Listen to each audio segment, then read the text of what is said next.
नमस्कार साथियों, जैसा कि आपको पता है माध्यमिक शिक्षा मंडल बोर्ड ने अपना रिजल्ट घोषित कर दिया है।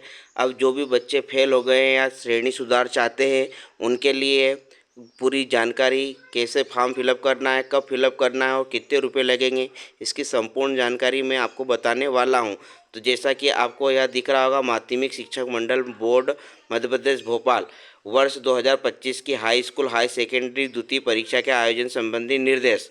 तो वर्ष 2050 की हाई स्कूल एवं हाई सेकेंडरी सर्टिफिकेट द्वितीय परीक्षा में सम्मिलित होने के लिए संदर्भित पत्र द्वारा विस्तृत निर्देश जारी किए गए हैं। सत्र 2024-25 की हाई स्कूल एवं हाई सेकेंडरी द्वितीय परीक्षा के लिए एमपी ऑनलाइन पोर्टल के माध्यम से 7 मई 2025 से दिनांक 21 मई 2025 की रात्रि 12 बजे तक आवेदन पत्र भरे जा सकेंगे।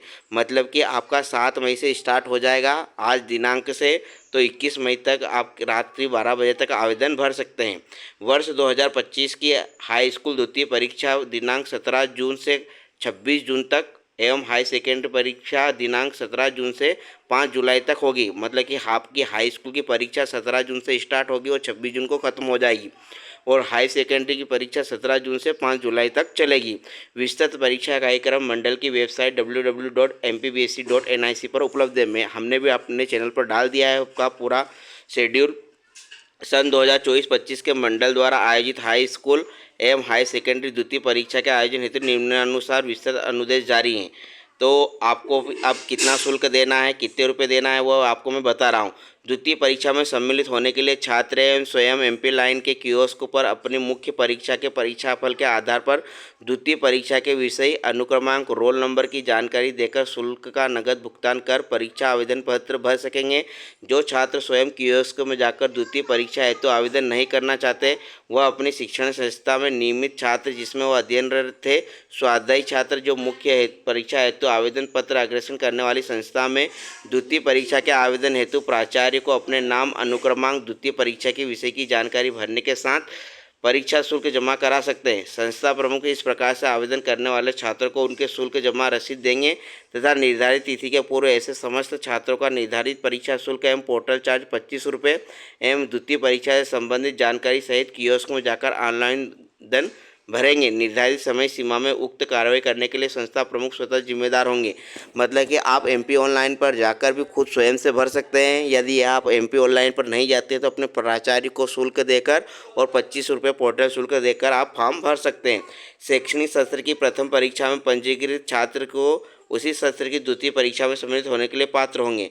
मतलब कि जो इसी साल पहली परीक्षा में सम्मिलित हुआ था वही दूसरी परीक्षा में सम्मिलित होने का भागीदार होगा। मुख्य परीक्षा वर्ष 2025 के परीक्षाफल में किसी भी परीक्षार्थी का परीक्षाफल पूरक घोषित नहीं किया जाएगा। अर्थात एक या एक से अधिक विषयों में अनुत्तीर्ण छात्र का प्रत्येक विषय के सम्मुख अनुत्तीर्ण किया जाएगा। मतलब कि आपको पूरक नहीं मिलेगी, डायरेक्ट फेल या पास बताया जाएगा। मध्य प्रदेश शासन स्कूल शिक्षा विभाग के आदेश के अनुक्रम में हाई स्कूल परीक्षा में बेस्ट 5 पद्धति पूर्णतः लागू रहेगी। मतलब बेस्ट 5 पद्धति से आपका रिजल्ट बनेगा। प्रथम परीक्षा में उत्तीर्ण रहे छात्र भी एक या एक से अधिक विषयों में द्वितीय परीक्षा में सम्मिलित होने हेतु पात्र होंगे।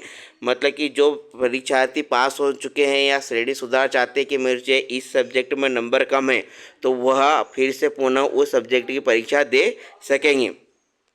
जिस संस्था के माध्यम से प्रथम परीक्षा हेतु आवेदन पत्र भरा गया हो उसी संस्था के माध्यम से द्वितीय परीक्षा के लिए निर्धारित शुल्क के साथ ऑनलाइन आवेदन पत्र निर्धारित समयावधि में भरना अनिवार्य होगा। मतलब जिस स्कूल से आपने परीक्षा पास की उसी स्कूल से आपको आवेदन करना होगा। ऐसे छात्रों के लिए जो मंडल की प्रथम परीक्षा के परीक्षा परिणाम में एक या एक से अधिक विषयों में अनुपस्थित अनुत्तीर्ण रहे हो द्वितीय परीक्षा में सम्मिलित हो सकेंगे, तथा ऐसे अभ्यर्थी जो किसी विषय में उत्तीर्ण हो गए हैं वे भी अंक सुधार हेतु सम्मिलित हो सकेंगे, किंतु अनुत्तीर्ण अनुपस्थित विषय में आवेदन पत्र भरना अनिवार्य होगा। मतलब कि जो जिसने भी परीक्षा नहीं दी है एक विषय में वो भी आवेदन कर सकता है। द्वितीय परीक्षा में प्रायोगिक आंतरिक परीक्षा में केवल इस भाग में उत्तीर्ण होने वाले छात्र ही पुनः सम्मिलित हो सकेंगे।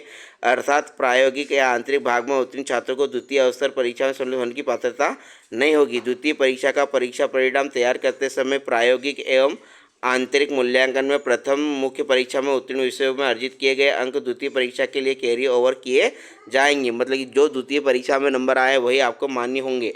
द्वितीय परीक्षा में सम्मिलित होने के लिए छात्र को निर्धारित शुल्क के साथ परीक्षा आवेदन पत्र भरना अनिवार्य होगा, किंतु द्वितीय परीक्षा के दौरान छात्र द्वारा प्रथम परीक्षा में लिए गए विषय में परिवर्तन मान्य नहीं होगा। ऐसे छात्र जो मंडल की द्वितीय परीक्षा में बैठे हो अंकों की पूर्ण गणना के लिए मंडल के प्रावधान के अनुसार आवेदन कर सकेंगे। द्वितीय अवसर परीक्षा में वही क्रमांक नीति मान्य होगी जो प्रथम मुख्य परीक्षा में मान्य होगी, मतलब ग्रेस मिल सकती है आपको।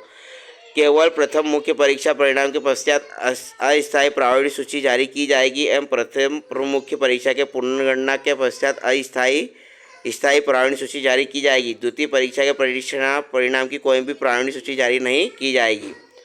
प्रथम मुख्य परीक्षा के परिणाम घोषित होने के उपरांत द्वितीय परीक्षा में सम्मिलित होने के लिए चयनित छात्रों को छोड़कर शेष प्रथम मुख्य परीक्षा के छात्रों की अंक सूची मुद्रित कर जाएगी, मतलब कि उन्हीं की मार्कशीट मिलेगी जो फर्स्ट में पास हो गए और दूसरी जो परीक्षा में बैठे हैं उनको केवल दूसरी परीक्षा के आधार पर ही मार्कशीट मिलेगी, उन्हें पहली वाली जारी नहीं की जाएगी।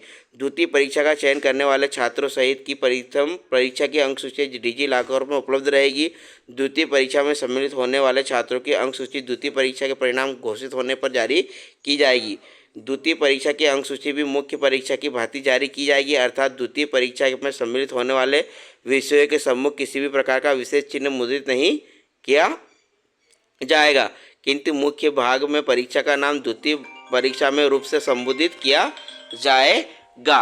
प्रथम मुख्य परीक्षा के परीक्षा परिणाम यदि द्वितीय परीक्षा के प्रारंभ होने के पूर्व प्रथम मुख्य परीक्षा के पुनर्गणना के परिणाम घोषित नहीं होने की स्थिति में छात्र को प्रथम मुख्य परीक्षा के पुनर्गणना के परीक्षा परिणाम का इंतजार किए बिना परीक्षार्थी को द्वितीय अवसर परीक्षा का आवेदन भरना होगा। द्वितीय परीक्षा प्रारंभ होने के पश्चात प्रथम मुख्य परीक्षा के पुनर्गणना के परीक्षा परिणाम घोषित होते हैं तो परीक्षार्थी किसी भी अभ्यावेदन स्वीकार विचार नहीं किया जाएगा। मुख्य परीक्षा में उत्तीर्ण परीक्षार्थी द्वितीय परीक्षा में विषयों में अंक सुधार के लिए सम्मिलित होते हैं और अंक सुधार कर लेते हैं या अंकों में सुधार नहीं होता है तो ऐसे परीक्षार्थी को आगामी सत्र में पुनः नियमानुसार श्रेणी सुधार के लिए परीक्षा में सम्मिलित होने की प्राथमिकता रहेगी। यहाँ पर आपको अब शुल्क दे रखा है कि इस शुल्क में कितना क्या करना है।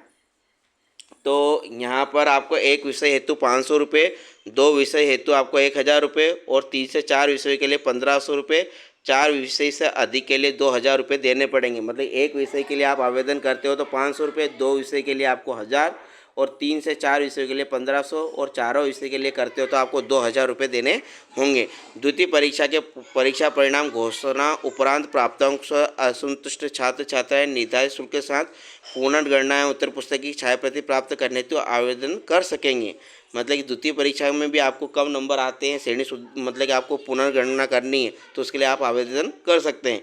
ऐसे छात्रों को जो द्वितीय परीक्षा में बैठने वाले हों द्वितीय परीक्षा का परीक्षाफल घोषित होने तक मंडल या महाविद्यालय द्वारा संबद्धता प्राप्त संस्था के प्रधानाचार्यों द्वारा अगली उच्चतर कक्षा में अपनी जोखिम पर प्रवेश लेने की अस्थायी अनुमति दी जा सकेगी और ऐसे अभ्यर्थियों की द्वितीय परीक्षा में उत्तीर्ण घोषित किए जाने की दिशा में उनकी उपस्थिति की गणना की जाएगी।